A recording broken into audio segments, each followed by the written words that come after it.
मौसम में कांग्रेस की गहलोत सरकार फ्री स्मार्टफोन योजना को तुरुप का इक्का मान रही थी, पर हाईकोर्ट ने सरकार की योजना पर पानी फेर दिया।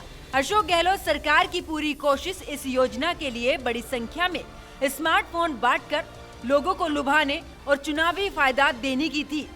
राजस्थान हाईकोर्ट ने सरकार को झटका देते हुए राज्य सरकार को नोटिस जारी किया है और इंदिरा गांधी स्मार्टफोन योजना के दूसरे चरण में स्मार्टफोन के बजाय स्मार्टफोन गारंटी कार्ड जारी करने की वैधता पर 5 अक्टूबर तक जवाब मांगा है। स्मार्टफोन गारंटी कार्ड को चुनौती देते हुए याचिकाकर्ता मुदित नागपाल ने सरकार के फैसले को आयोजना विभाग के 21 अगस्त 2023 के आदेश का उल्लंघन बताया था। आयोजना विभाग ने योजना को लेकर दिशा निर्देश दिए थे। योजना के तहत स्वतंत्रता दिवस के मौके पर सीएम अशोक गहलोत ने 1 करोड़ चिरंजीवी कार्ड धारक परिवार की महिला मुखिया को इंटरनेट कनेक्टिविटी वाला स्मार्टफोन गारंटी कार्ड दिया था।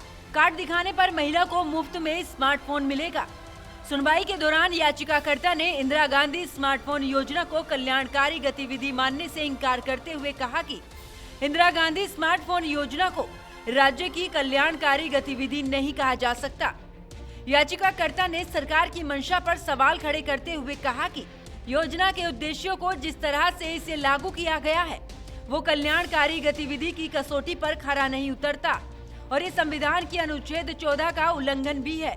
याचिकाकर्ता ने योजना को अव्यवहारिक बताते हुए कहा कि 1 करोड़ महिलाओं को स्मार्टफोन देने से राज्य की अर्थव्यवस्था और राज्य के बजट पर भारी वित्तीय प्रभाव पड़ेगा। साथ ही सरकार ने घोषणा करने से पहले कोई भी वित्तीय मंजूरी भी नहीं ली थी।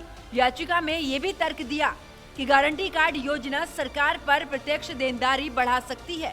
याचिकाकर्ता ने भारतीय रिजर्व बैंक के विवरण और आंकड़ों का जिक्र करते हुए कहा कि भारतीय रिजर्व बैंक की रिपोर्ट से साफ होता है कि राज्य सरकार की आर्थिक और वित्तीय स्थिति ठीक नहीं है। पहले से ही भारी राजकोषीय घाटे से जूझ रही सरकार के सामने और परेशानी बढ़ जाएगी। याचिकाकर्ता ने सरकार की मंशा पर सवाल खड़े करते हुए कहा कि सरकार जिस तरह इस योजना का प्रचार प्रसार कर रही है वो राजनीतिक एजेंडे को दिखाता है। वहीं गहलोत सरकार की इस फ्री स्मार्टफोन योजना पर विपक्षी दल बीजेपी ने सवाल उठाए हैं। नेता प्रतिपक्ष राजेंद्र राठौड़ ने कहा कि गहलोत सरकार इस योजना के जरिए सिर्फ मतदाताओं को लुभाने का काम कर रही है। उन्होंने दावा किया कि सरकार जो स्मार्टफोन दे रही है वो पुरानी तकनीक है। राठौड़ ने ये भी कहा कि सरकार सिर्फ सरकारी पैसे का दुरुपयोग कर रही है। हाईकोर्ट ने जिस तरह Indira Gandhi smartphone guarantee card योजना पर सरकार से जवाब मांगा है, अगर सरकार कोर्ट के सामने संतोषजनक जवाब दाखिल नहीं कर पाती है तो कोर्ट योजना पर ब्रेक लगा सकता है, जो कि कांग्रेस सरकार के लिए एक बड़ा झटका होगा। Bureau report AMB network.